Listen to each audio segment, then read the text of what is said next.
Oh my God. Oh, Hello, good hello. evening, everybody. Nancy and I having some giggles backstage. Um, we hope you had a wonderful weekend. It's another Monday already. We are coming to the end of August and soon September and fall and all that good stuff. Though Yeah. today was 100 degrees, here. So I'm ready for the cooler temperatures. But man, the wild storm we had last night. Oh, that wind whipping around and the lightning and the little. Mm. It was just like woo. Heather was invigorated last night. So yeah. Until you got chased back inside by a lightning bolt. Well, no, I actually stood outside. I keep watching. It was over by the mountain, and it was just after a while when the rain started blowing in, it started coming down a little bit heavier. I'm like, yeah, I'll go in, and I wanted to read some books and all. So Yeah. it shows that we have four watching. Hello, lurkers. It may be just taking a while for StreamYard to pop in Yeah. comments. And something that I forgot to mention to Nancy backstage Mm. that I want to start maybe doing every other show or something is just letting people know that when we do our shows, this is Nancy and I, we all have our own opinions and different way we see things. And if we talk about certain subjects and we express our opinions, that's just our opinions, and that we're not judging others for having theirs. That this is just an open discussion, and everybody's, ideas, feelings are all, welcome, and they're respected. Of course, as long as people don't get, verbally abusive, then we'll have to put a stop Yeah. to that. But again, this is as always for entertainment purposes only. Something that you really should, I really don't want to have to say for a sacred family, but it just seems like Yeah. in the last few weeks or so, that's good just to remind occasionally that we are all going to have differences of opinion, and that's okay. And as always, when I talk about a subject, I always make sure I express this is me, this is my feelings, this is my perspective, my understanding, and it's not a judgment on anybody else's, especially when it comes to spirituality and our spiritual practices. We're all unique. Yes. So, with that kind of out of the way, we do have Pamela Batchelor with us. Hello, Pamela. And we have Irene, Miss Iron Firehorse. And um, today, well, over the weekend, Nancy and I were talking because sometimes we like to have a topic. And there are times when we'll just be like, well, let's see, how things play out. Yeah, let's And fly by the seat of our pants. yep. And I came across a documentary. Um, and I said to Nancy, you want to talk about the goddess and early like prehistoric, kind of look at some of that. I mean, that's a big rabbit hole right there, because you're looking Yes, at it is. 35,000 years of goddess worship, and you know subsequent, after that, and then archaeology finding artifacts and statues and things. um but now Heather completely forgot what she was just else going to say. um the documentary. It is listed in the description box. I highly recommend it. It's a three-part series. I watched these in college when our Franciscan nun teacher, Dr. Marianne Ferguson, was teaching us about goddess religion, and shared these documentaries. And I shared the first one because it goes Mhm. over showing a group of women, and this is at the late end of the 80s. It was released, I think, around 90. So you're going to see some real fun flashback clothes and glass styles and hair and everything. But it was a group of women coming together and having a conversation around the table to discussing the history and, the different cultural, goddesses. And one of the ladies, her name was Louisa Teish, I believe, if I'm pronouncing her name properly. She was saying how a goddess from her culture was very similar to a white woman's culture, our goddess from there. I can't remember which one. Mm. And she goes, she is everywhere, so it doesn't matter what culture, what color, the goddess is everywhere. She is everywhere. And I thought that was beautiful. So I highly recommend watching that one. It actually gave me goosebumps and brought tears to my eyes because it reminded me of my 20s, me being in my 20s and coming to learn about, the goddess and the goddess worship and everything. So I highly recommend. So, Mhm. um, and Irene said, entertainment and learning, in my view. I like hearing others' thoughts on these things. Thank you. Mhm. You're listening and driving. Be sure you're paying attention to the Yeah, be road. Heather, careful. Be careful. yeah, Heather had to take care of her citation today because of being turned around in a town, new town she was in. She made a goof, she made a boo boo, and she got hit with it. So making sure that when we're driving, we're staying very focused. And Pamela said, well, so Heather, we do have our own way of seeing and believing. Yes. So, But and that's how we learn too. Kristen, yeah. Yes, Kristen. That's how we learn, when we hear other people's opinions, Mm-hmm. and we can consider it and think, well, I need to look into this, you know? Mm-hmm. That really makes sense to me. It's not always like, oh my gosh. Mm-hmm. And I will say, in the documentary, the one that I listed in the description, and it was something I came across a book. I didn't write down exactly. They didn't cover really any Nordic goddesses or Mhm. speak often in some of the books. Like I'm reading, I got Starhawk's Spiral Dance, and she was mentioning in one of her revised, 10-year anniversary, 20-year, whichever one it was. People would ask, well, why were you leaving that out? And at that time, there was a heavy um, association to Nordic, to Odin and Odinus, and them serve once of the Mm, reflecting of um, the white power and supremacy, mhm, that a lot of people that were from those lines of belief using that spirituality. And when they were writing these books and possibly doing this documentary, I think that they were holding back in sharing or talking about really any of the Nordic goddesses for the video, which I think was a detriment, I will say, for this video, this mm, documentary that I recommended. But, this is the past. This is how we grow and learn. Looking back mhm. now, they're seeing, well, now that there's more information, people understand more, they read more. And so, and here we go. Kristen, yes, there's an unfortunate minority of so-called pagans, that Norse pagans, that are racist. So I think back then they were hesitant to bring that forward, and there was an acknowledgement in one of the books. I said that looking back, they're making this connotation now, saying Mm, that they are just as important to study and to look into, and just mhm. as enriching in our spiritual beliefs. So I'm going to let Miss Nancy start, um, because she is going to be talking. You have something that you want to read out of your book, but I also asked Nancy if she could cover the infamous Venus of Willendorf. So handing it over What to do you, you want me Nancy. to lead with? Which would you prefer, the book or I would like to hear the book, and then you could okay. talk about Okay. Well, this Miss is this Willendorf. is the book that I have. It is The Sacred Feminine Through the Ages, and I just got this, and a lot of it is, well, what it has. Let me go to the. It starts out with what I was going to read about Mesopotamia and the ancient goddess, but it goes to Egypt and Hinduism and Judaism and ancient Greece and Indian Buddhism and Sufism and Tantric Buddhism, Christianity, Taoism, and Oh, Taoism pardon me. is pronounced Tao. Yeah, Tao. Tao is Yeah, pronounced yeah, Tao. yeah. It's I that know weird that. I TV. just Yeah. Mm-hmm. um but anyway, and then at the very very end of it is the modernization of and novelist Virginia Woolf. So I don't know, but anyhow, what this says is, you of the bountiful heart, you of the radiant heart, I will sing your cosmic powers.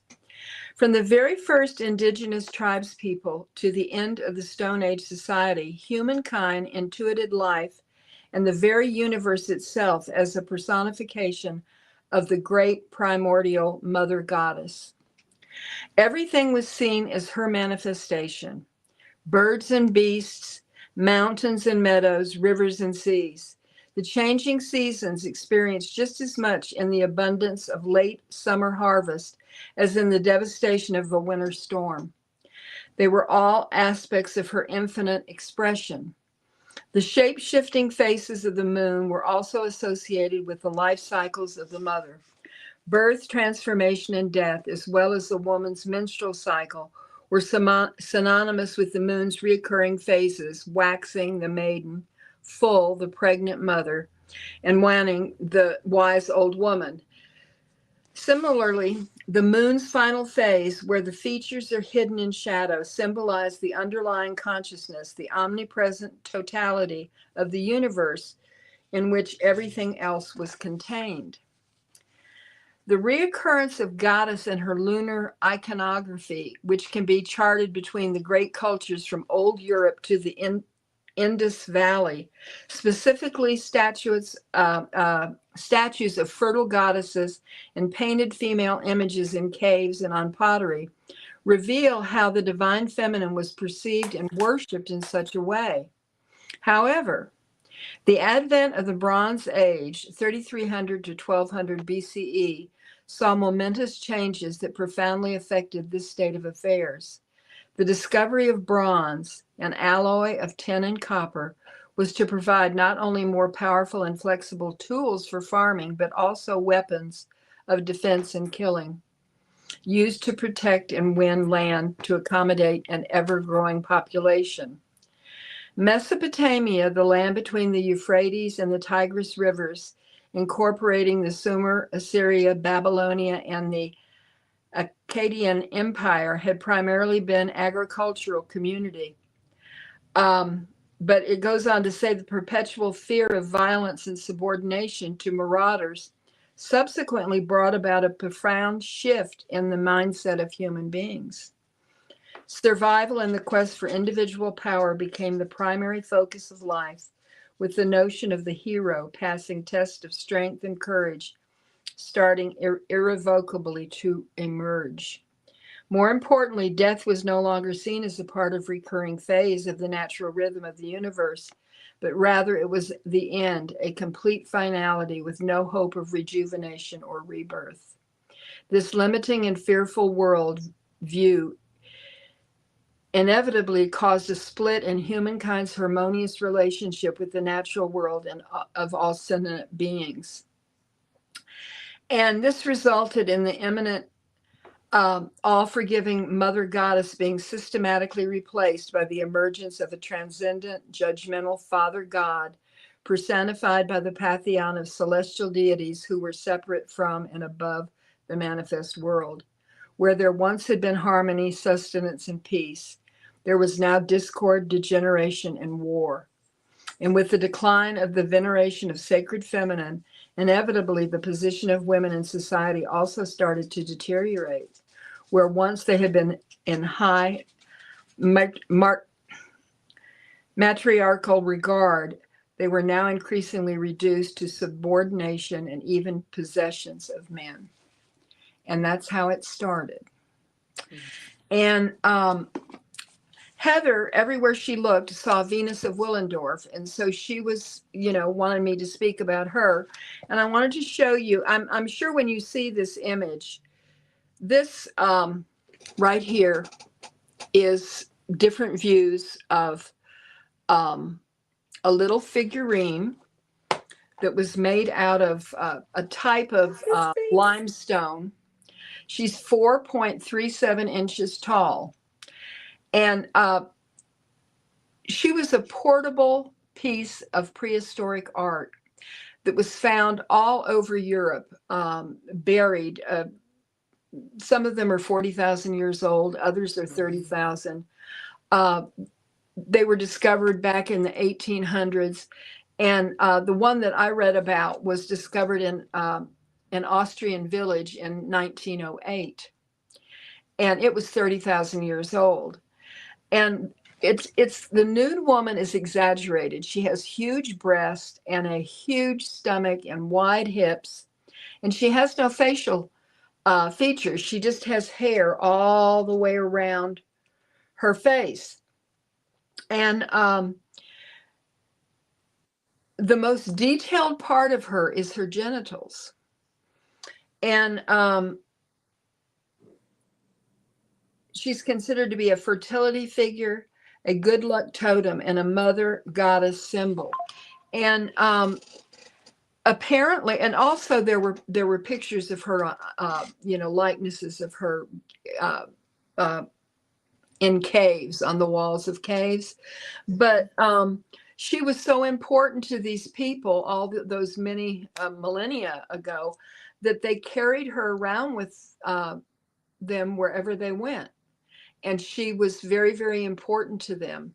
And then as things progressed, well, I just read what happened, Yeah. to the divine feminine. And so that is what I have. I thought it was very interesting. Of course, we all know that for a long time the divine feminine has just been really denigrated. But I was reading further, and it talked about Mary Magdalene, and there's a lot about Mary Magdalene in this book if people are interested in that, and talking about finding her scriptures and how they were hidden away because she was very, very important to the early church, and they made her. There's a poem in here. Let me see if I can find it real quick. That they found in in her in some of the. It was found in uh,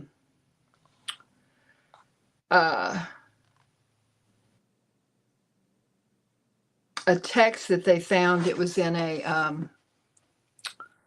Those clay pots. yeah, like a pot, or wrapped up, Yeah, just an with urn. a Yeah. papyrus around it. And it says, for I am the first and the last, I am the honored one and the scorned one, I am the whore and the holy one, I am the wife and the virgin, I am the mother and the daughter, I am members of my mother, I am the barren one, and many are her sons. I am the mother of my father and the sister of my husband, and he is my offspring. I am the silence that is incomprehensible, and the idea of whose remembrance is frequent. I am the voice of I am the voice whose sound is manifold, and the word whose appearance is multiple. I am the utterance of my name. And then it goes on to explain, what they believe that means, and what it is. But she was made, she was a precious person, and she was made into a whore. Yeah. So we all I know that. love the patriarchal religions and thinking, but nowadays we have more information at our hands, and Yes. more women are raising their daughters to have a connection to the gods. I wish more, but it's getting there. I mean, for it to still continue. I mean, when I started learning, there were a few books here and there, but now you go to the stores and the shelves, are full of, these books and the decks and everything. So even though she's still trying to be suppressed, especially anything on mainline, mainstream media, movies, entertainment. I mean, don't even get me into the music and entertainment and how they present what they are doing with their bodies as me taking my female power back, because for me personally, I think they're still falling into the trap of the patriarchal belief system, but maybe that's for another day where I can actually put a banner on that says for entertainment purposes only, this is Heather's, Yeah. only. But so yeah, that documentary brought up a lot. I can't remember what we were discussing, and I thought, well, let's kind of like look back, because there's going to be authors that I have come across, like Isaac Bonewitz. He's been a popular author in the pagan and Wiccan community for many years, and he, even though he, practices, um, does ritual and magic and things, he also stated that there is this glorified idea that there was this golden age of goddess worship where everybody got along, everybody was happy, there was no this or that, and he actually feels that this was not so.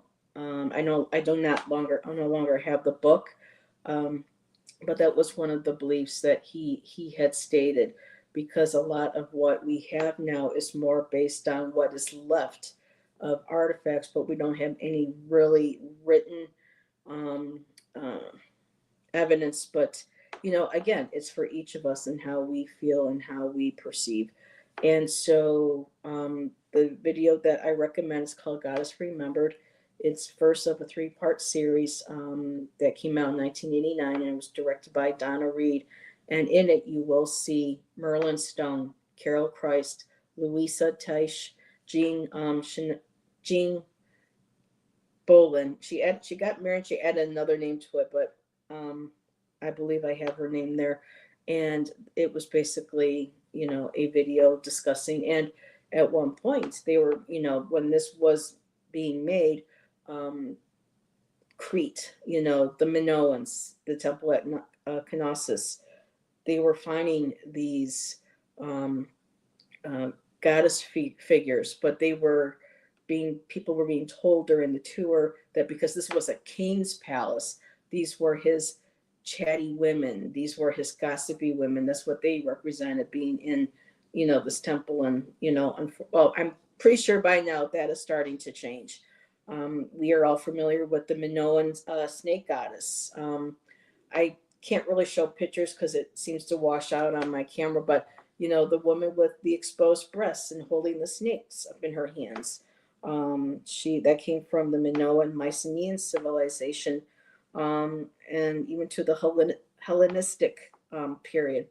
And so notes that I have taken that whether or not it was a golden age where everybody, whether or not got along well or if everything was extremely peaceful, but at least them women were still held in a high regard, because they were the ones that were able to sustain life. They were able to give birth, and they were treated as such. And according to the documentary, there was approximately, they're thinking, 35,000 years of goddess worship. One of the so the According to this video, at the time in France, one of the oldest found statues was dating back to roughly around 35,000 BC. This was in southwestern France, of a female figure holding a moon that was honored in prehistoric art. And then they go to mention Osset, was considered or regarded one of the oldest goddesses. And Osset actually was another name for Isis. And I found this interesting. I have to research later on and find out why they changed Osset's name to Isis. But Osset had the same mythology as Isis did. Her husband was, you know, killed by the brother Set, and she had to go and piece him back together again. In Hebrew, the Hokmah; in Chinese, Guanyin. And we're used to hearing Kuan but the original pronunciation was Guanyin. Of course, Robert Graves also wrote a book called The White Goddess.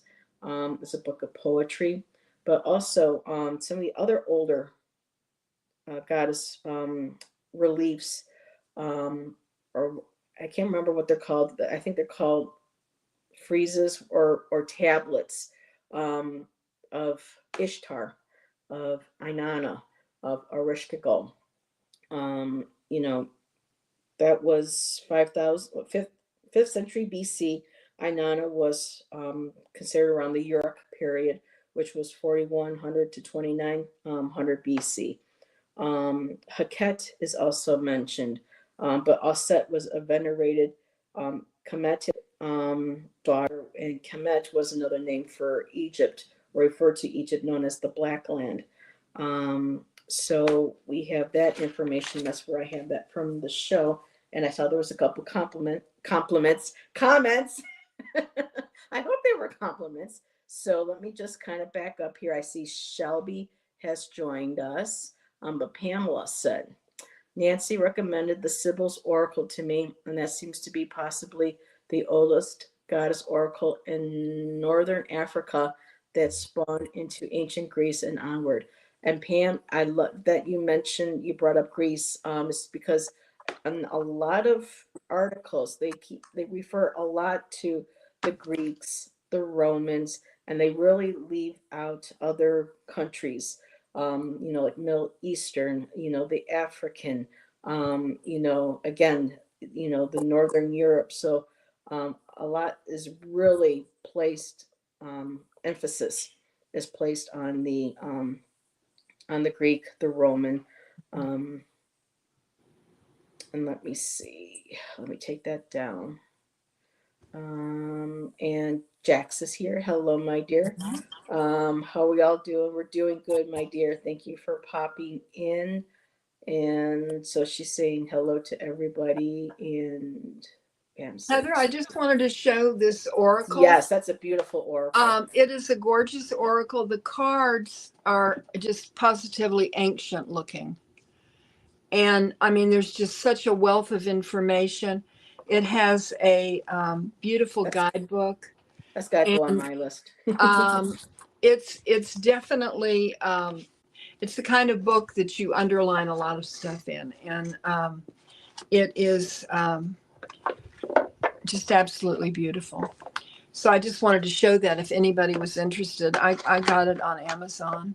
Um, I don't know what the list price is on the back of it. It doesn't say. It's Destiny Books out of Rochester, Vermont. All righty. I might have to do a walkthrough on YouTube and take a look at that. That might be something I want to, because I love the type of style of the pottery, of the ceramics, the mosaics. I Yeah, love that. yeah. And I wanted to also bring up some books if you want a more uh, intense study of archaeological findings. And also, so first of all, Clarissa Pincola Estes, Women Who Run with the Wolves. That's an amazing book. I always recommend that. So Merlin Stone, When God Was a Woman. So her, we have the Spiral Dance, which I have, but they're really, Starhawk doesn't go too much into the prehistoric goddess like we were looking at today, but it's a great book on connecting.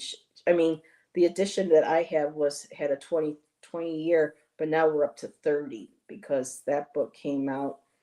Oh my goodness. The last print was 99, I think, but the earlier. So that book has been around.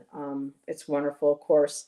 The Mists of Avalon, that is a fiction, but I like how Marion Bradley Zimmer kind of re, re, rewrote, you know, Morgan Le Fay, Morgan, because a lot of people, again, as we always mention during shows, when as the Christian monks took over, um, a lot of books were burned or banned, or some of these groups like the Druids, the early Celtic, a lot of them relied on oral tradition, and so to make their understanding of what they were reading, they wrote it from the monks were rewriting these mythologies from their perspective, and then as more came in, and then other men took upon themselves to rewrite mythology. So some of these books really kind of take a look and piece apart stories and mythologies, especially where women are basically always, you know, the scapegoat or the perpetrator.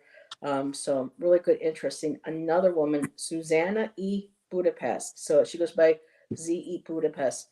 I learned today that she had actually been arrested, and I think this was in the United States back in the day. She was arrested because she was doing tarot readings in her store. It took, I think they said, at least 7 years or so for her to get finally acquitted. But she got arrested for just doing a tarot. Someone turned her in for laws that were still in place about the practice of something that would be deemed witchcraft. Yes. So her book is called The Holy Book of Women's Mysteries, Feminist Witchcraft, Goddess Rituals, Spellcasting, and Other Womanly Arts. That's by Susanna E. Budapest. Of course, Drawing Down the Moon by Margot Adler. There was another one here I remember from my youth, The Language of the Goddess by Marija Jabutis, and Joseph Campbell also wrote that with her. And there were a couple more. There's another one there's multiple by Merlin Stone. Um, so yes, there are a lot of wonderful books out there to give more of a detail. Oh, look at this, the Morgan meeting the great queens. I didn't see that one before. Oh, okay. Well, anyway, I guess Morgan's saying hello to me. Don't forget me. So we have that there, and I wanted to go to another thing that I saved here. So looking to see tarot reading is illegal in Pennsylvania. Are you so anybody wants to be an ass, they can actually go in and arrest somebody. That's wonderful. It's just people. So another image. Yes, like my phone, like I said, is hard to see. There's, Miss Venus, and people are wondering where did Venus come from? Well, so I will get to that. So the Venus here, let me just kind of start back because there is so much. So bear with me, everybody. I'm trying not to read everything word for word here. So a Venus figurine is any upper Paleolithic statue portraying a woman, usually carved in the round.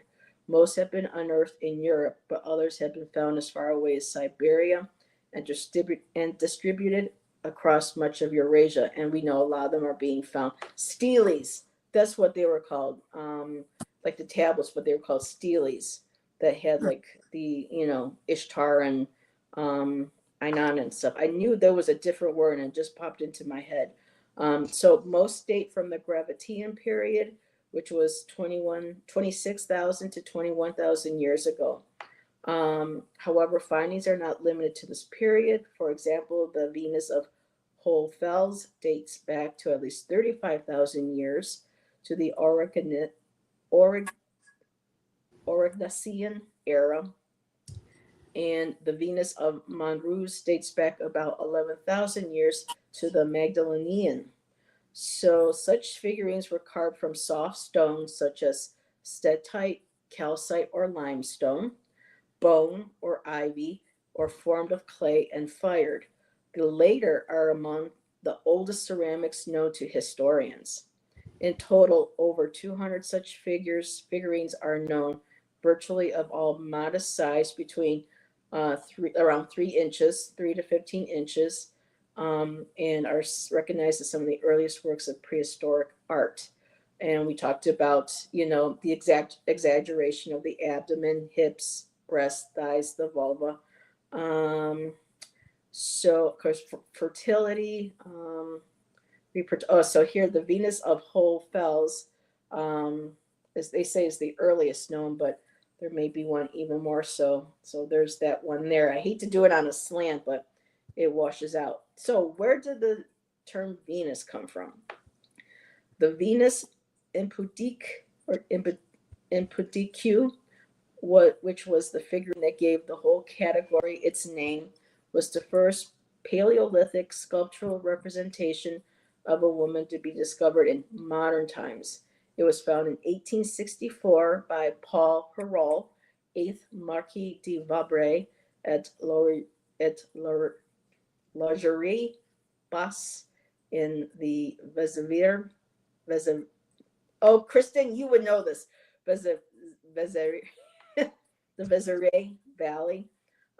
This valley is one of the most important Stone Age sites in and around the commune of, I'm not even going to go in there, but it's southwestern France.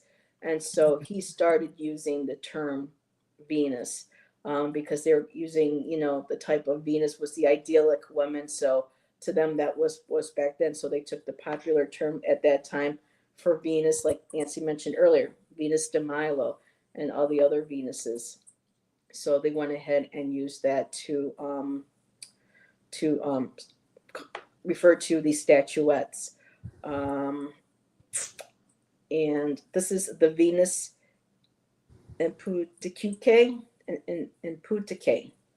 And it's not going to show. Okay. But some of these female figurine goddess statues I want to mention too have also been shown with a phallus attached to it. So back then they recognized the importance of needing the masculine, as well as with the feminine. And so upper Paleolithic female figurines are collectively described as Venus figurines in reference to the Roman goddess of beauty, Venus. I think I might have said Greek, so I apologize for that. So again, that gentleman, the Marquis de Vabray, was the one that discovered an ivory. So that one picture I couldn't show was an ivory piece. So I don't want to drag this out too much, but you know, we all get the idea. She's been around for a while, and there is evidence, evidence to it, and so maybe we can focus on something in a later episode for the show that we can go into more of a discussion about. Um, let's see. Let me back up. Okay, tarot reading is yeah. Wait a minute. I'm ready to trample that shit. I've got matches. We ride at dawn. Jax, I absolutely adore. I love you. I love your spunk. You got spunk. You got and think Ginger for because I wouldn't have. I don't think I would have met you if it wasn't for Ginger joining Nancy and I that day. Um, and Shelby says another dark goddess I think of associated with darkness is Lilith. Yep. Let's see. Oh, I got quite a ways to go back. So, alrighty, let's see. Ebooks are cool, but it's not just the same. I like to hold it and smell it and all that. Books are the best. They are. I love my little Ashland Exchange bookstore. Every time you walk in there, it's just the smell. And let's see. Shelby said, lately I've been thinking about the goddesses that are associated with darkness, like Hecate. Oh, excuse me, like Hecate, Morrigan, Nyx. It always makes me think that how similar these deities share similarities from different places. Like that lady, like Louisa said from, that documentary, she is everywhere, no matter where you go, her energy, her archetype, her presence is there. And Pamela says, is the only place I've read this history because yes, African contributions are ignored. Yeah, gotta love the patriarchy. So, alrighty. Shelby says, another goddess I think of that are similar to Aphrodite, Venus is Freya. How similar they are, but how similar they but are from different places. Yep. And our Kristen Louise works with or connects with Freya. Great YouTube channel. I'm not sure which one we are referring to, but lots of wonderful channels and readers that we have here. I'm with you on loving hardcover books. Nothing turns me on more than a brand new hardcover book. The smell, the feel, yep. And Jack says, fun fact, I was a samurai in a prior life. Okay. Something stick. My warrior nature is at odds with my Zen self. So this go around. Yeah, I gotcha. And Pam says, the darkest to me is Kali. Ooh. So she's been around for a while, and I really do recommend that 3-part documentary. Again, like I said, I'm pretty much sure the Norse was left out. I haven't seen the 3rd part, but this is something that was so precious in my life and in my history, in my 20s as a young woman. Being introduced, and there is in one of these videos a Dominican minister or priest that talks about how he received, death threats and hate mail and stuff because they allowed Starhawk to teach about goddess worship and witchcraft and this other religions and how he stood with her, So I thought that was pretty amazing. And good for him. it made me think of, my Dr. Ferguson. She was a Franciscan nun, late 70s. She was old school and she was willing to teach us about the history of patriarchy and goddess religion and everything. So we need more people, like them. So, but yeah, that's pretty much what I have for today.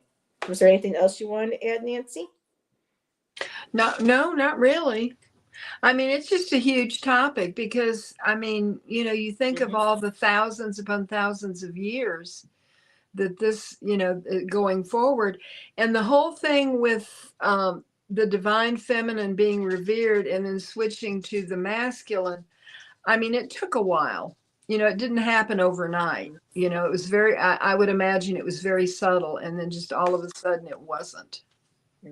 And what You I know. also learned too is that because of the chieftain system, where men were allowed to start owning property that allowed them to Mhm. own women, it allowed them to own men. I mean, these were Yeah. people that were taking the farmlands away from the pagan people. And so by that, they were, of course, supported by, the incoming Christian church. And so it became a chieftain system. And even back in the day, I won't go too far in this because they talk about it in part two of the series called the Burning Times, where because of these chieftain systems, if somebody even wanted a piece of land and people were protesting, don't take my land, because their lands were being taken Hmm. and they were being sent to the cities. If you made any noise about not wanting to, it's not right to have to sell my land, this, especially if you're a woman, anything, you could be brought up on charges of witchcraft. And there was, according to the documentaries at that time, nine, because they said nobody wants to talk about the feminine genocide that happened. 9 women, 9 million women alone, you know, were killed, during the witch trials and the Inquisition. That was a feminine Holocaust, they called it. Hmm. 9 million between that certain period of time, like two Hmm. centuries, over 9 million. So, um, bye, Kristen. Thank you for popping in, my dear. I'll show Nancy the picture after the show. Totally cute. Kristen sent a picture of one of her adopted fur babies watching us on her laptop, looking at the screen, looking Aw. at Miss Nancy and I. That was cute. Um, so yeah, it's quite the history. And Jack says it makes me mad when I hear people say should be like the 50s again. Oh, yes, stop that. Women are indentured servants then. No thanks. Okay, I like that, Edith. Oh, girl, too bad you didn't live in my town. We'd have a hoot. Um, so, but yeah, it's something to that's very interesting. And again, some people feel that there was no such glorified golden age of goddess worship where everybody was always at peace and everything was always peaceful and everything. But there was, I mean, human nature. There probably were times when there was some type of aggression or war or something happened, but it was enough where people worked through it. You know, yeah, like I said, I wasn't there. I mean, I probably was, but I just can't remember it, especially if you believe in past lives. But you know, we have to keep in mind that, there was a time different than from ours. And the evidence is there. It's right in our faces, and whether how much of it was truly a golden age, or because, women were warriors. I mean, even back before the oncoming of Christianity, women were still allowed to be warriors. They were still held in egalitarian equality. They fought right next to the men, especially the Celtic women. So it took a while, but yes, unfortunately, we have to have such a thing as war and hostility and stuff. But who knows? I would like to think that there was an age where there was that much peace, because look where we're at now and how long it's taken for her to come back. So Mm-hmm. and they found a female samurai too at the College of Kyoto. Wow, go ahead, Nancy. I'm sorry, hon. I was just going to say, I put that link for Yep. breaking down patriarchy Mm-hmm. in that Pamela mentioned. Oh, okay, thank you, Pamela. There was no time because they never put it in books and pages because they didn't want to. Yep. So that's how you take control over fear. And yeah, but we all know that story. So why don't we open up for some reads? So as always, Nancy and I are going to, if anybody would like a divine, well, mine says here harvest reading. Well, then we are going into the harvest season. Let Yeah. me take out the harvest here, but anyone like a sacred feminine reading? Maybe we can even base it on, you know, our prehistoric ancestral. But if anyone would like a reading, y'all know what to do. And let me just put that there. So, alrighty. Me. Me. Awesome. We like to hear me. We like to see me. Okay, so first one up is, Jax jumped right in there. So we have Jax and Shelby. So let's see, Jax, which one do, Jax, let me get you the obsidian veil. Ancient Petra had a great culture for men and women alike. Yes, I remember that. I can't remember what it was called,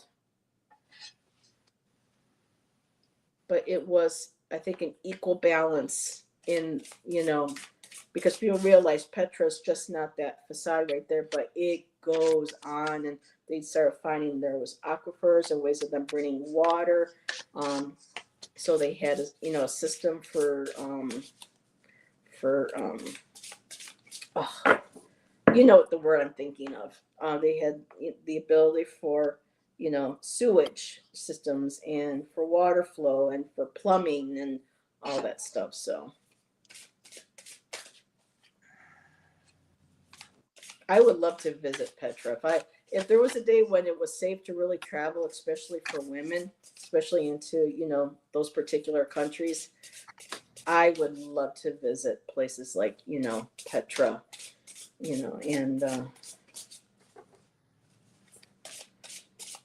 in the house that Mary supposedly passed away in the town that she lived the last of her lives, and then of course Egypt, to the pyramids. So,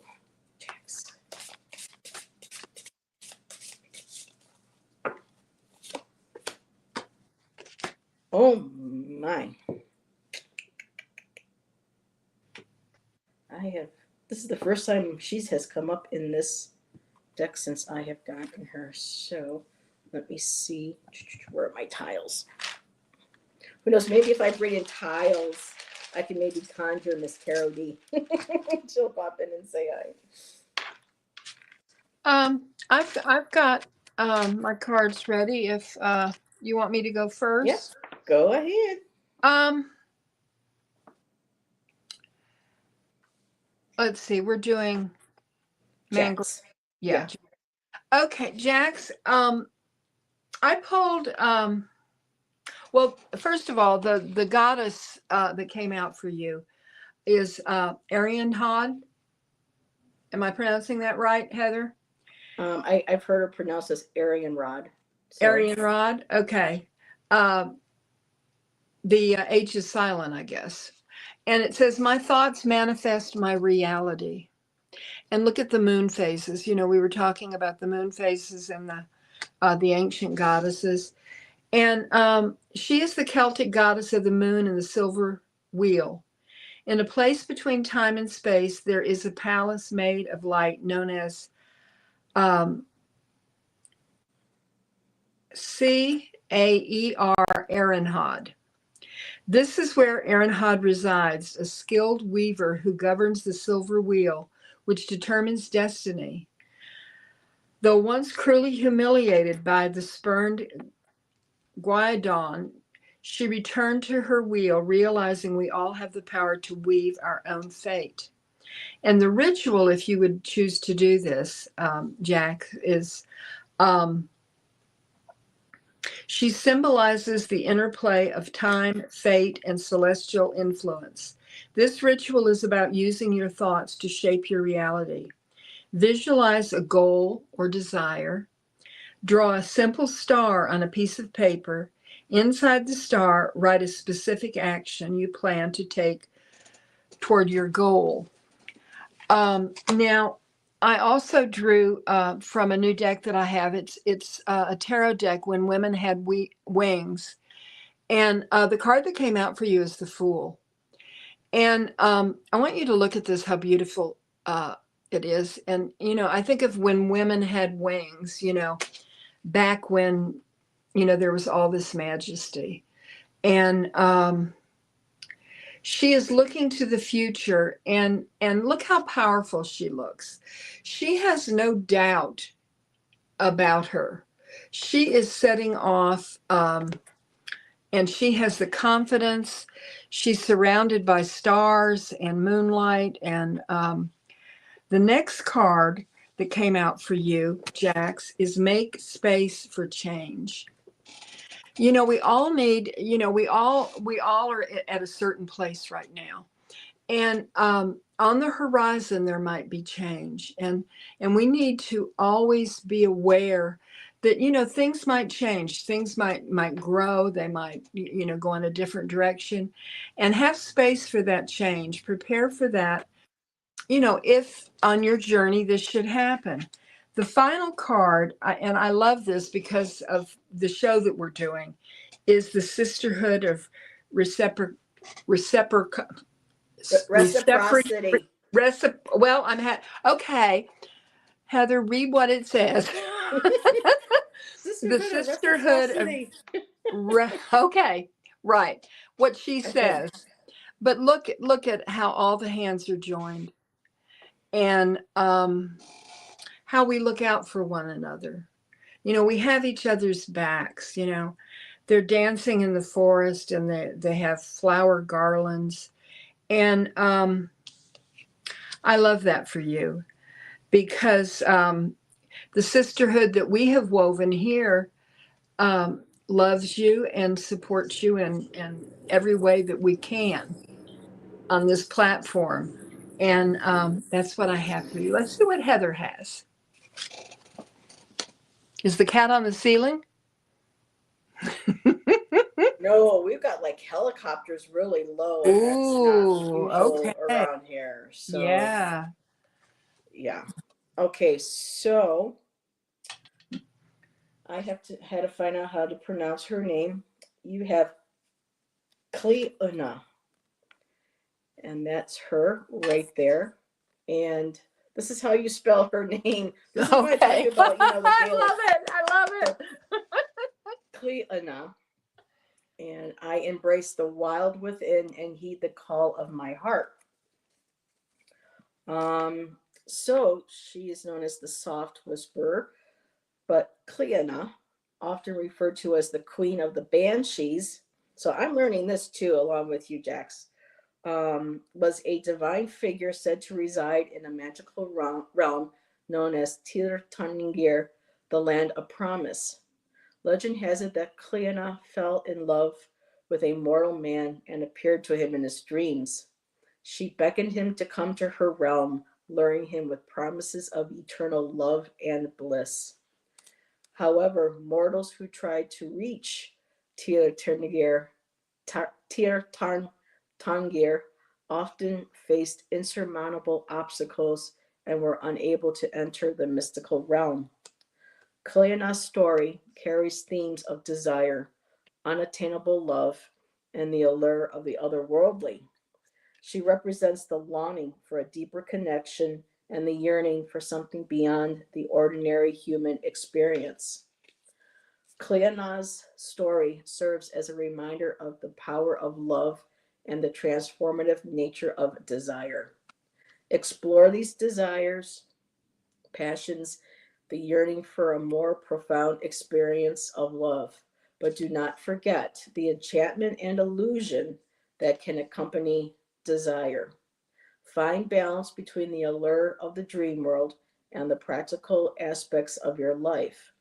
There is a deeper magical dimension to your existence waiting to be discovered and embraced. Enjoy it, appreciate it, but do not lose yourself in it. So it makes me feel a little bit like the Seven of Cups, the daydreams, the delusions, the decisions, trying to find balance.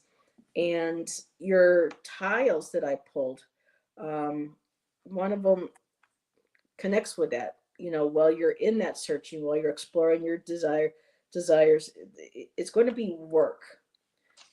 To me, this is about skill building. This is about relearning. This is about honing your skill, honing your craft, honing whatever it is that you're working on, especially if it's coming, we're looking at these from a spiritual perspective.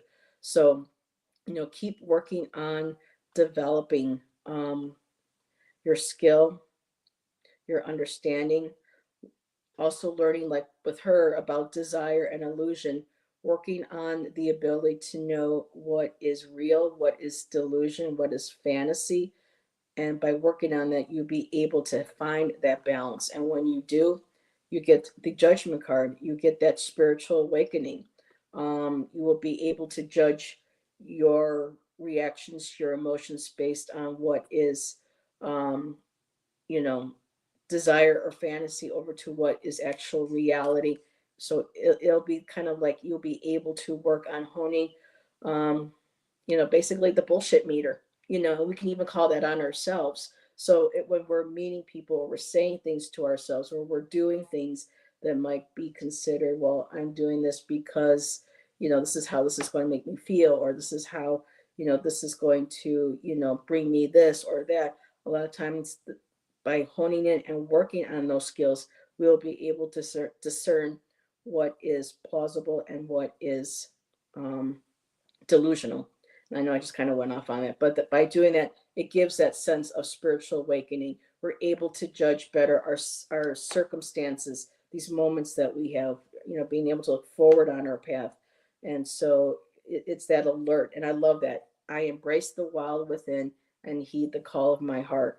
So as long as you're able to separate, the false from the real, and you stay true to that heart, that's going to be yeah, you'll be able to follow your heart, the call of your heart. I keep seeing it. I think of The Wild Heart by Stevie Nicks. I absolutely love that song.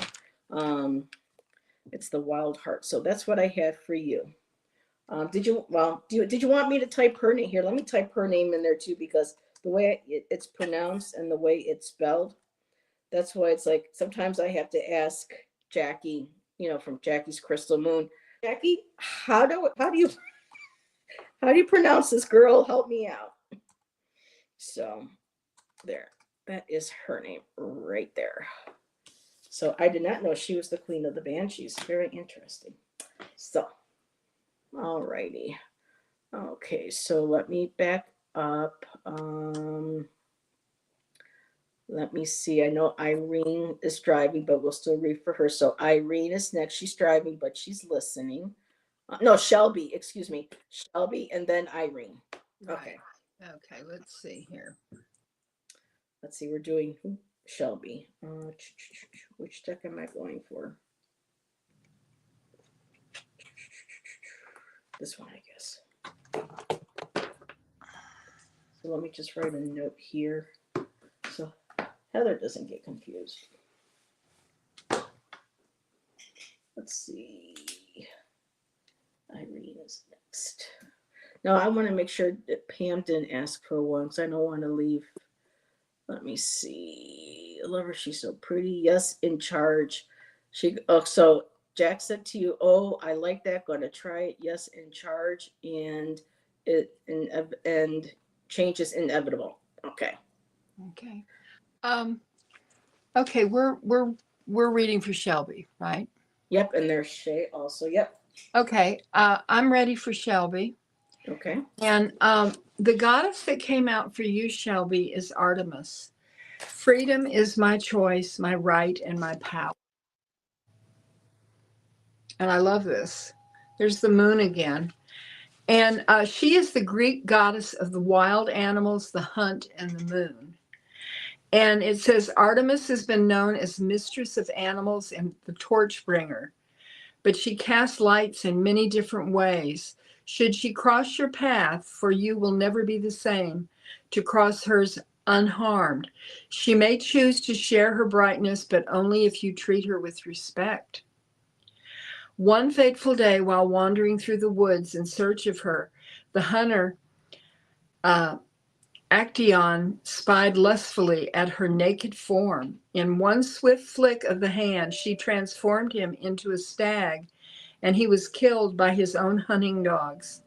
It was a lesson that this virgin goddess will never be dishonored or tamed. And the ritual for Artemis is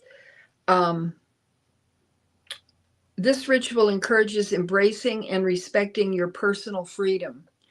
Mimic the action of drawing a bow and focusing on a target in the distance.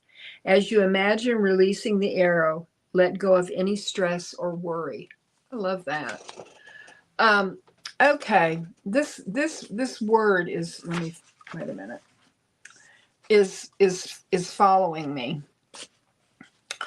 The card that came out of let's see, what's the name of this deck? It's brand new. I just got it. It's the, what did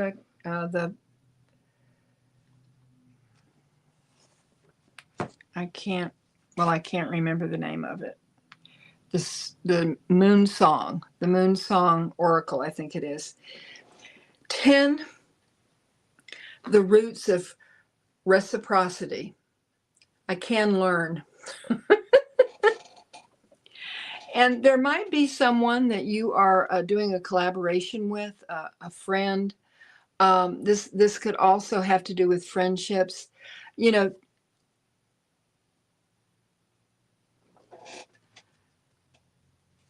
embrace the friendships that you have and hold dear, and let them grow. Don't let them wither away. Don't let them fall by the wayside. The tarot card that I got for you, Shelby, is the Chariot. And I love this Chariot because look at her. She's on an elephant. I think this is so beautiful. I just absolutely love this card. And, you know, the Chariot is all about, oh, here it is. It's the Dream Song Oracle that I just did that card from. Is all about, well, forward motion is the Chariot is my birth card. I thought another card was my birth card, and Pamela informed me I was doing it wrong, and my birth card is the Chariot. And there's a quote that talks about, you know, it's also a card of victory, but the hardest victory is the one over yourself, you know, to accept yourself as you are and go forward with it.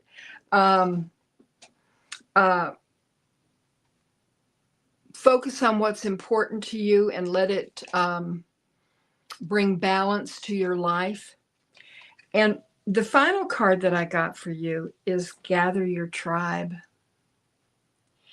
And, you know, talking about the divine feminine, I think this is so important. And look, she has all these different animals around. And, you know, our pets can be part of our tribe, you know, and just going out into nature and like seeing the crows every morning, that can be part of your tribe too. I mean, it doesn't just necessarily have to be people. And of course, your tribe is also your spiritual team. And so that's what I have for you, Shelby. Okay, and Shelby said, "Oh, wow, that is a beautiful card," and she loves the elephant. Oh, I did too. Oh my goodness.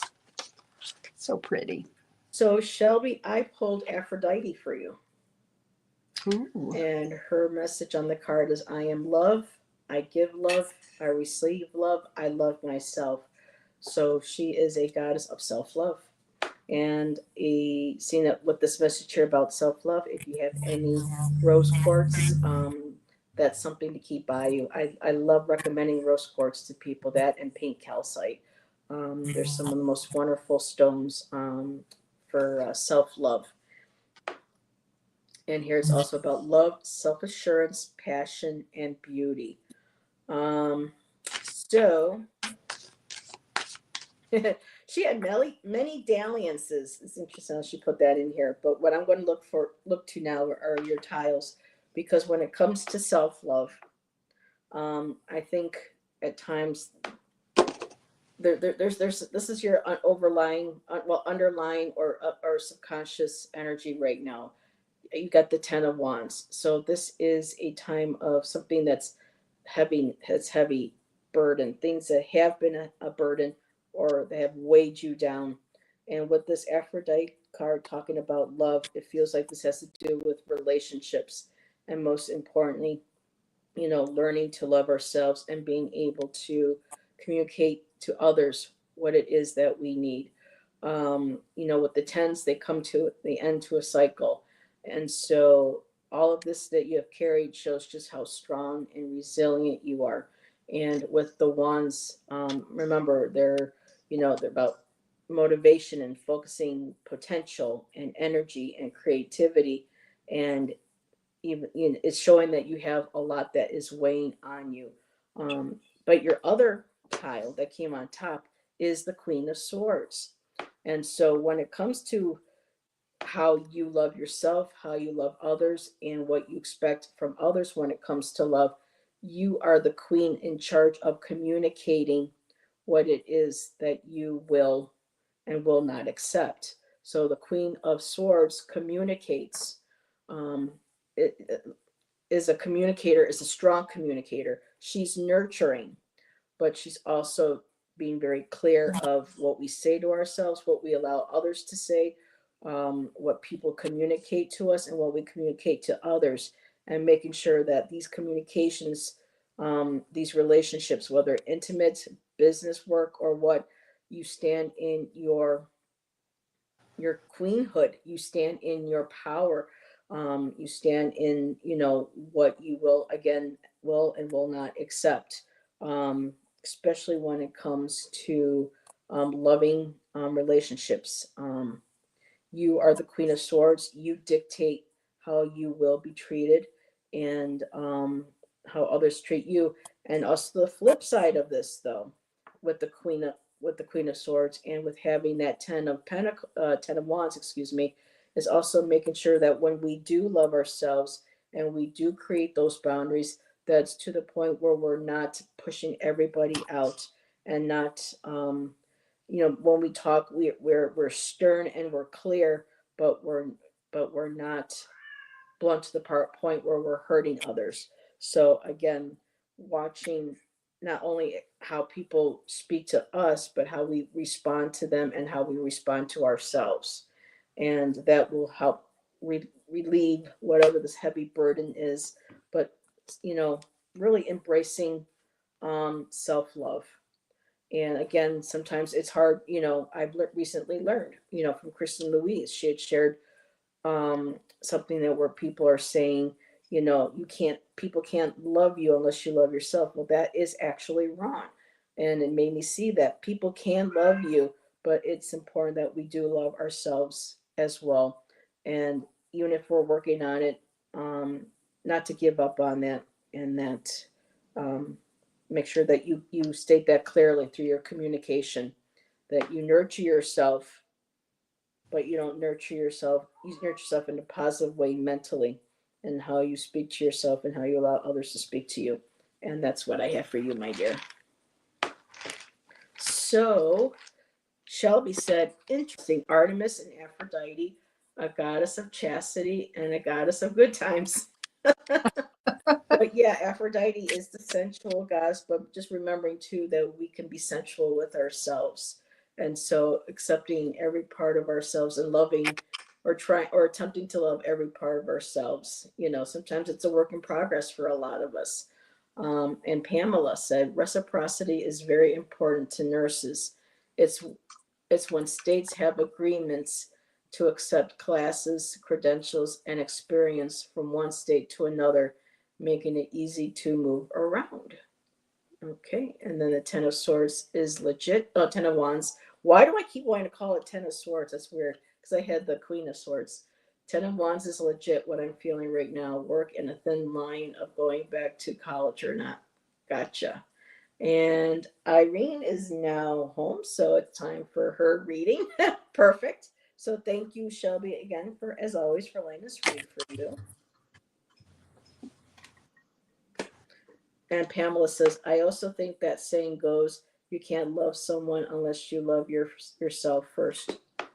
That's a possibility too. But when people come from backgrounds of trauma and stuff, it is hard sometimes to negotiate that. And sometimes those of us who are afraid or feel like we can't love ourselves, um, we have the love and support of others who are there to remind us that, we are loved, and that they will be there to help guide and support us to an extent in learning how we can have the same for ourselves, to show the same for ourselves.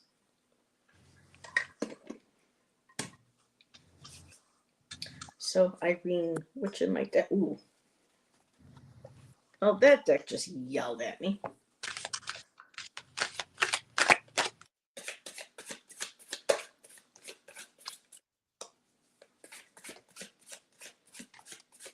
You're welcome, Shelby. Let's see. Hurt people make hurt decisions. Shadow work's important. Yep. But also, too, I know shadow work has been very important, and a lot of people are talking about that, but we need to make sure that we don't forget about the light, too. We also need the light to work with the shadow to help heal as well. I'm not saying all, but there have been instances where, some people get so involved in the shadow and work with the shadow that it's to a detriment, that they lose, the lightness of oneself, and the desire to be of light as well. So it's finding that, again, that very delicate balance. Oh, and as I said, I looked down, balance is everything is the goal. There you go. Okay, enjoy dinner, Shelby.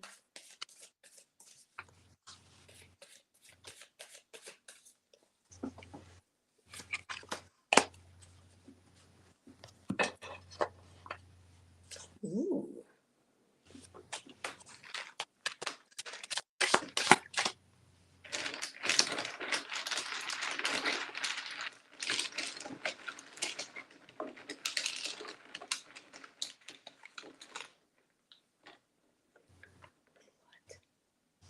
3 books, yay. 3 dead bodies. Woof. I don't know what you mean, girl, by that. I ain't gonna ask. Context is key. Exactly.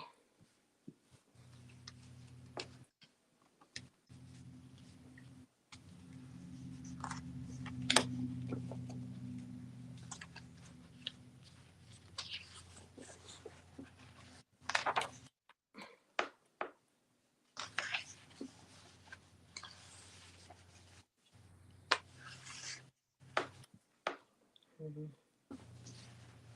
Were you set, Nancy, or do you want me to go first? Oh no, I can go. I was just looking. Let's see, we're reading for Irene. Mm-hmm. Irene, I got a lovely goddess for you. Amarasu. Amaterasu. Okay, There's a couple different ways of pronouncing her name. I am a being of light and love.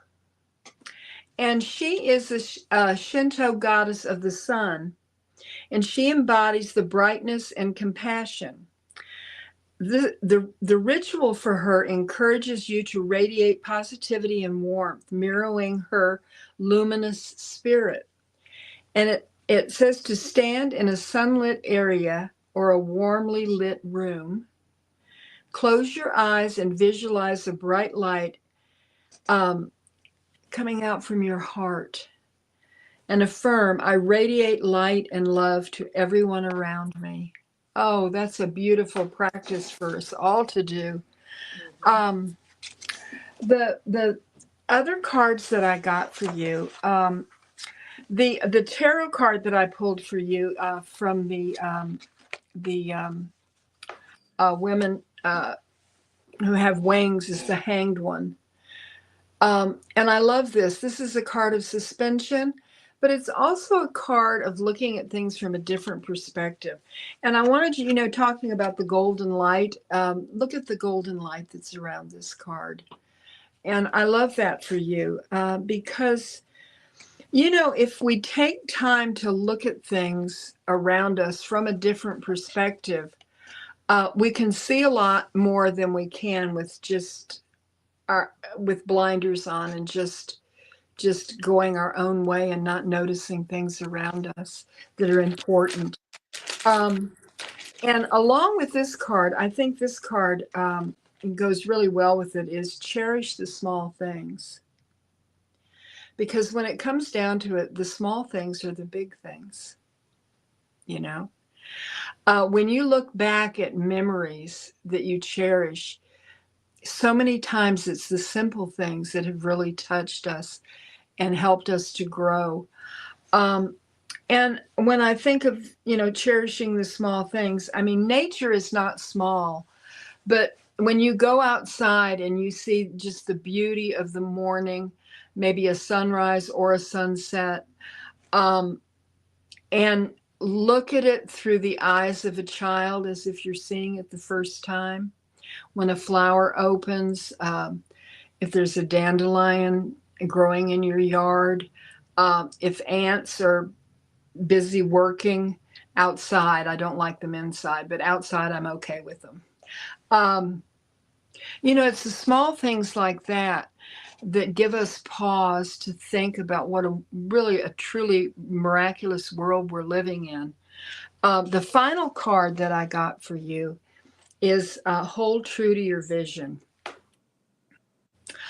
I like octopi, but I would not like to have one on my That's head. my least favorite card I of that whole know, deck. but there's something about this So because bad. when I see this card, of course, the octopus is under the ocean. She's under the sea with this octopus, and this octopus has been attracted to her. She's not real happy. She's underwater. Her mascara is bleeding. But it's important to hold true to your vision. And octopi are very, very smart. They're really very smart, and they actually can become attached to a human that is constantly coming into their area, like snorkeling or something. And there is a documentary that you can Google. It's called My Friend the Octopus, and it's about a man who has a beautiful relationship with this octopus.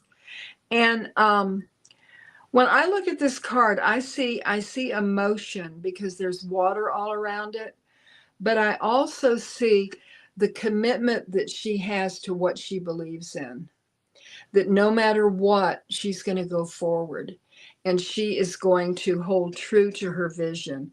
And I this card is for you. And that's what I see for you. And I would love to have an octopus as a friend. I would. What you never know. Go to your local aquarium. I don't know. You I know. don't know, but I can watch them on TV. There you go. And she says, I look at nature like a kid, and she laughs and goes, cool headdress. And Yeah. Garnet has joined us. Hey, Garnet. So good to see you. And he says, Nancy, hello, my darling. And then he gives me my beautiful So, little spiel. yes, yes. See, Garnet, this is genuine. I love seeing when you write that. That just makes my day. Oh, It yeah. really We does. love to see you when you come in, Garnet. Yes. You brighten our chats. Yes, he does. So, Irene, I have Anahita for you, or Yes, you Hananita. did. And take a look at her. And she's Iranian.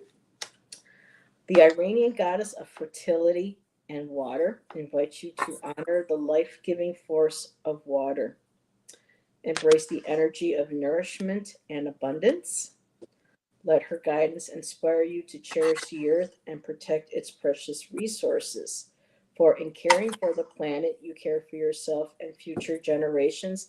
And I've gotten cards and messages about this for you time and time again because of you preferring to living out in nature, respecting nature, being a part of its natural cycles. It's what makes you happy. Um, but I want to focus on welcoming the abundance, going with the flow, letting things come to you.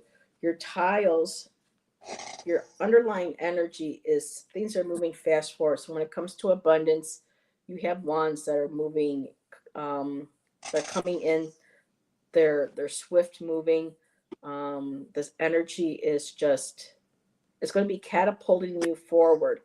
And the top tile that goes with that is the Chariot. So you are really going to be moving forward and swiftly when it comes to abundance. And again, I know we've talked in the past about things with financials, but just not just what the money or the financials can bring, but moving forward. Um, with water, I think in here is honoring water, is honoring your emotions, honoring how water can be healing. I'm feeling like maybe some sort of like little tiny water ritual where, like, for me at Lithia Park, the one day when I was able to get down to the creek, I would just put my hands in that running cool water from the mountain and just drip over myself, kind of like a ritual, like a self-baptizing or self-blessing, and asking the water to cleanse and to protect and to bless. So whatever you feel like, even if it's in the shower, standing under the shower and calling in your guides and your spirit, to be able to um, reinvigorate you, to cleanse you, and to also make sure you're drinking plenty of water too. It's hot this summer for most of us, so making sure we stay hydrated, but also with this Chariot about taking control. And this too with the water and your buns, when it comes to the wands moving fast and forward, driving you forward, making sure that you've got, a good hold on those reins, not so tight that you can't allow spirit to guide you, but know that you're guiding your course, you're in control of your emotions and your actions. And I end up asking for a clarifier for this, and this makes sense. I got the Five of Swords. So again, it's this sense of betrayal, this fighting, this winning of all costs, these harsh words, especially with the swords, these cunning words, and emotions that you've had to deal with over the last few months to a year.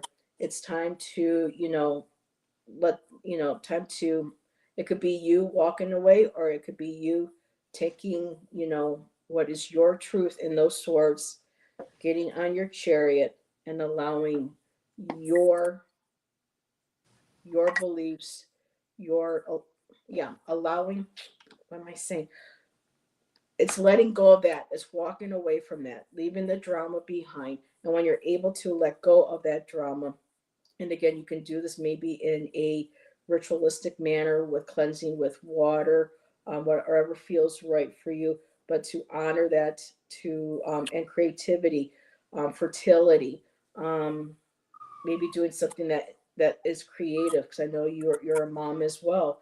And so acknowledging all that needs to be healed, especially with our water, with the womb, with our intuition, and allowing whatever that conflict was to move to the past. You're in control now, that Chariot of you moving forward.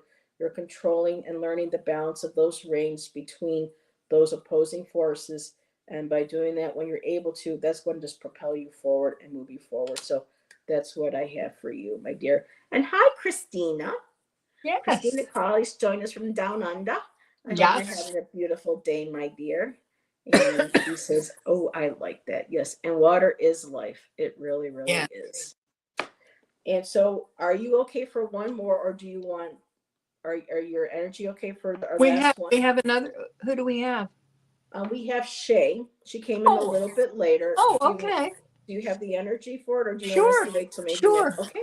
Oh no, no, I don't. If Shay wants a reading, I'm fine with Shay, that. are you still here, my dear?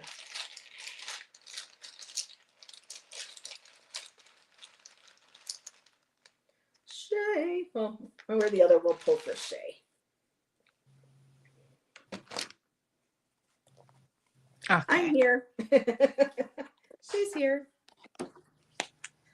Thanks, Heather. That's very meaningful. Thank you. Yep, I saw her. Thanks, Jax. So, what deck do I want to? Oh, I keep going towards favorites. No.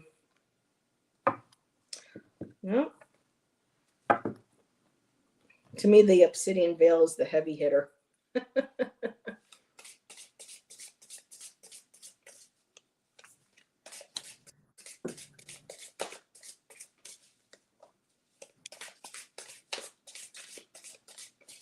Whew, it is warm, and I don't even have the AC on.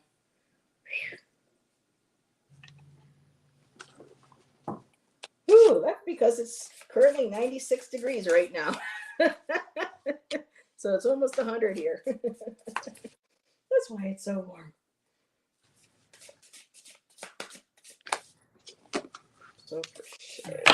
Oh, well, can't have that many goddesses coming out.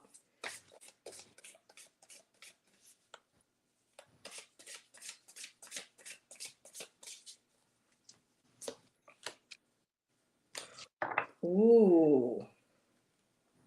I always say ooh, but yeah, here we go. Don't use tiles.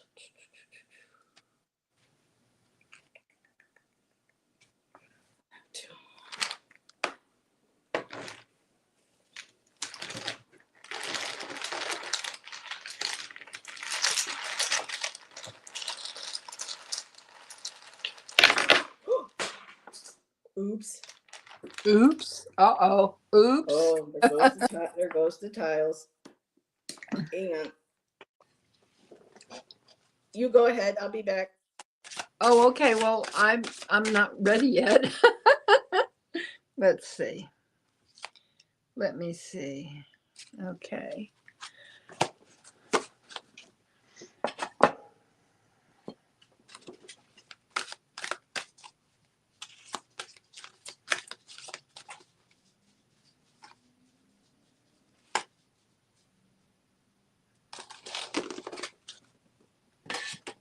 Oh, it's almost a 52 tile pickup. Oh my goodness. Are they okay? Yeah. Oh, okay. Creamy makes them really, really good. Probably would have been worse if I didn't have my bag from Allison. Oh, okay.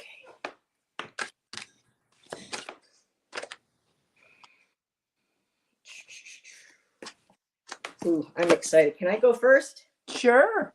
I'm not ready Okay, yet. so Shay, you got Bridget Bishop. And I was actually at her restaurant once in Salem. And I learned a bit more later about her after I had left. But you got Bridget Bishop. And there's her card and her messages: a flame amidst the shadows. I defy convention and dare to be myself. She used to be that one that was at the restaurant. Excuse me, restaurant or tavern. Um, and she would wear, like strong colors. She didn't wear the dark meat colors like women were supposed to. Where she wore bright red, and she was supposed to be known as being attractive, and the women didn't like, thinking that she was messing with their husbands and all that stuff. But anyway, the unyielding spirit of Bridget Bishop. Bridget was one of the first women accused and executed during the Salem witch trials. She was a prominent figure in Salem, engaging in activities considered unconventional for women of her time. She owned a tavern, dressed in vibrant clothing, and displayed a sense of confidence and individuality that challenged societal norms. In 1692, Bridget was accused of bewitching individuals, causing them harm, and engaging in various occult practices. Despite maintaining her innocence, Bridget Bishop was found guilty and hanged on June 10th, 1692. Her execution marked one of the tragic and unjust events of the Salem witch trials. Bridget's story reminds us of the power in staying true to yourself and embracing your unique identity. It is a reminder that your true power lies in being genuine and authentic in all aspects of your life. You may be encountering challenges or facing opposition in your life. It is a call to stand strong.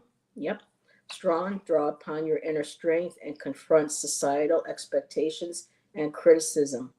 Embrace your individuality and quirks, knowing that your authentic self is a source of incredible power and magnetism.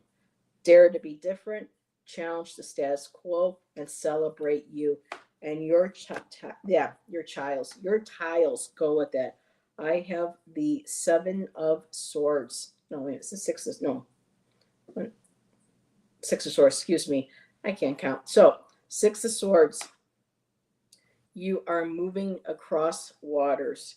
You're leaving past behind. You're leaving people, relationships, friends, even maybe old lifestyles, and you're leaving them behind, and you are moving across those waters into something new, into something I'm seeing here that's exciting. You have the 7 of Swords. I mean, not the seven. Oh my goodness, Heather. You have the Ace of Swords. And the Ace of Swords is that strong hand of the universe coming in and offering you insight, clarity, new ideas. It's crowning that top chakra of yours. You're connecting with your higher self, and you're finding that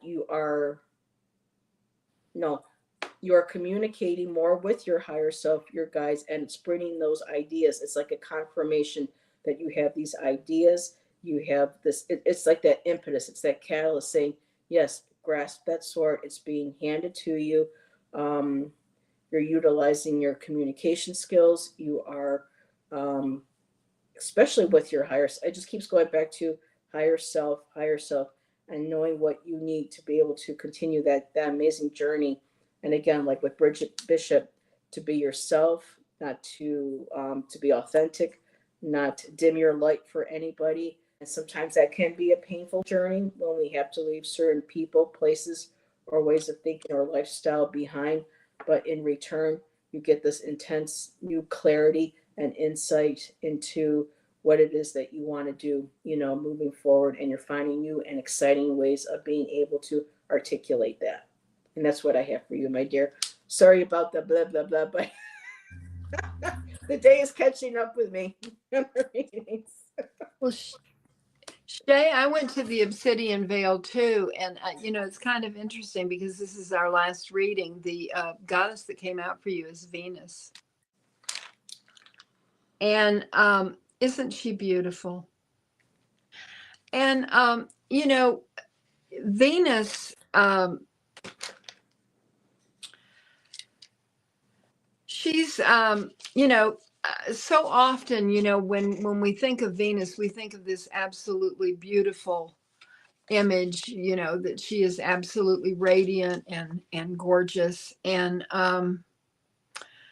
but in the book here it says,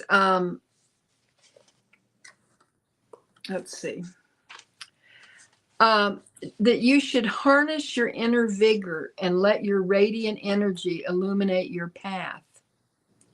Nurture your emotions by engaging in activities that bring you peace and fulfillment.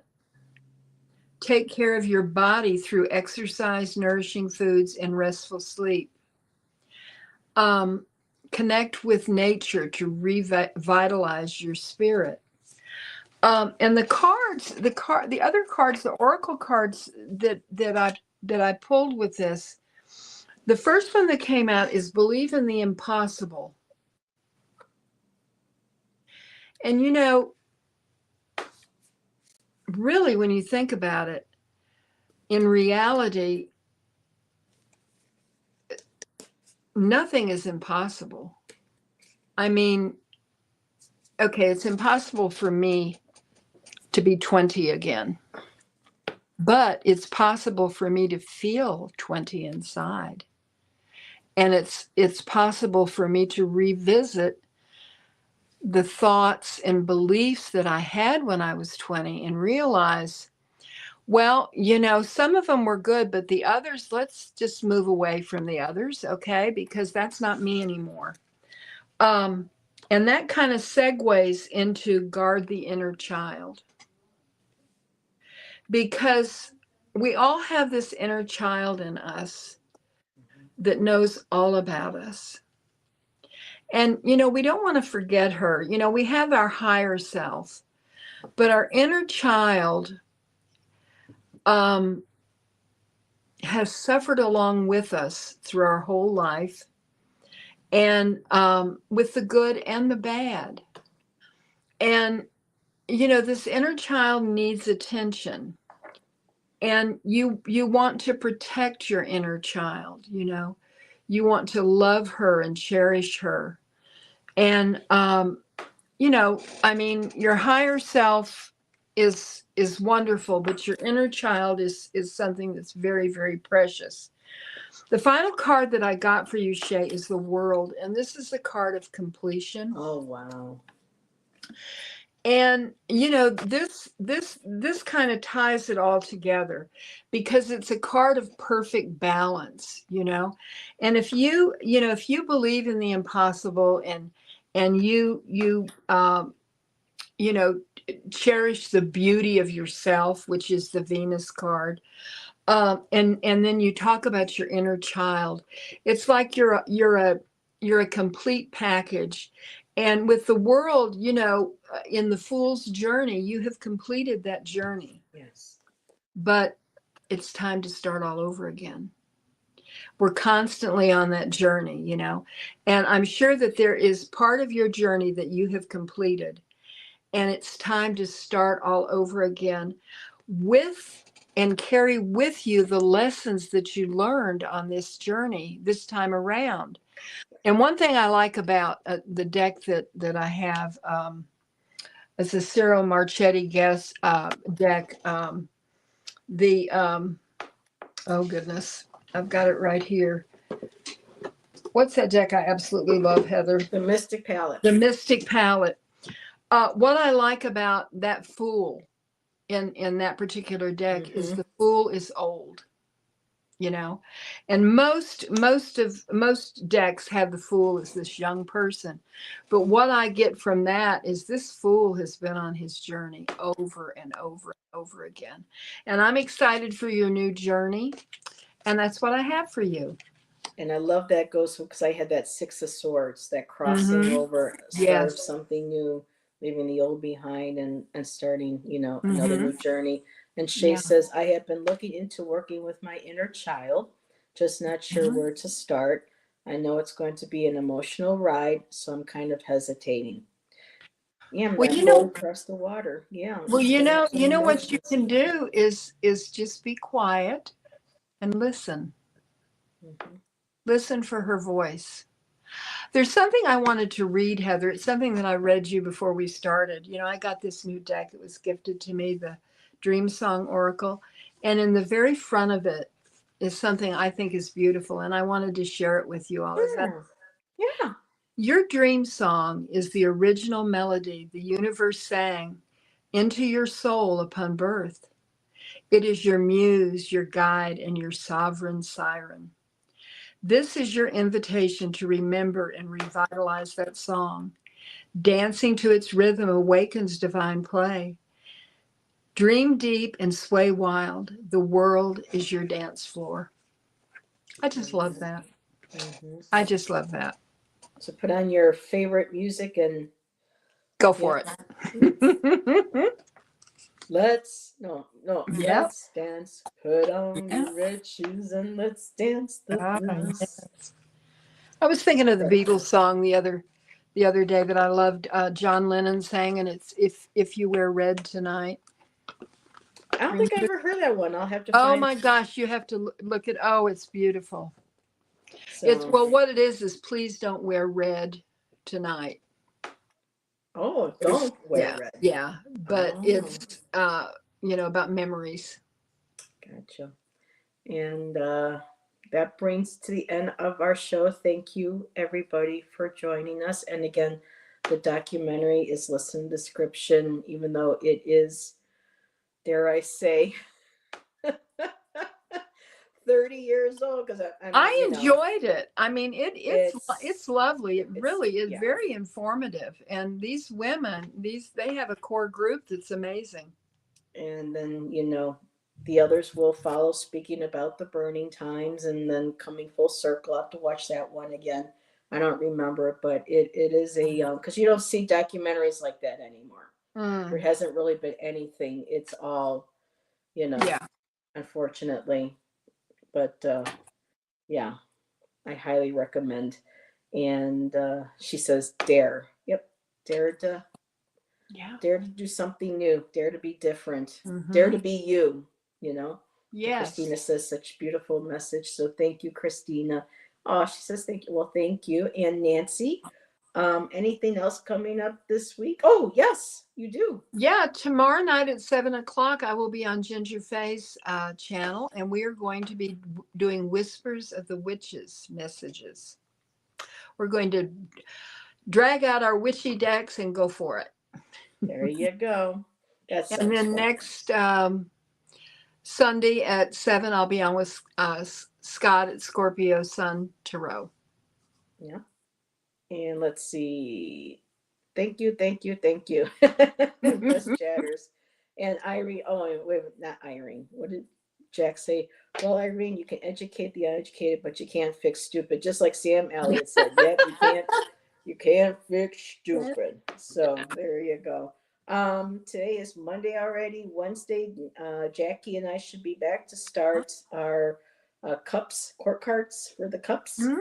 And Friday, Selena, Essence of the Moon, will be joining me. I don't know if Allison will be joining us as well, but I'm looking forward to having Selena on my channel again. It's been a long time, girlfriend. So I'm looking forward to having her on. And we haven't decided yet maybe what we might or may not discuss, but I have a few ideas that I want to toss at her. So, but and I'll do probably some pop-ups here and there. So everybody have a good week, and we will see you in one of our next shows or chats. Or were you going to say something? No, I was just going to say until then. Yep. Bye-bye, everybody. Bye-bye.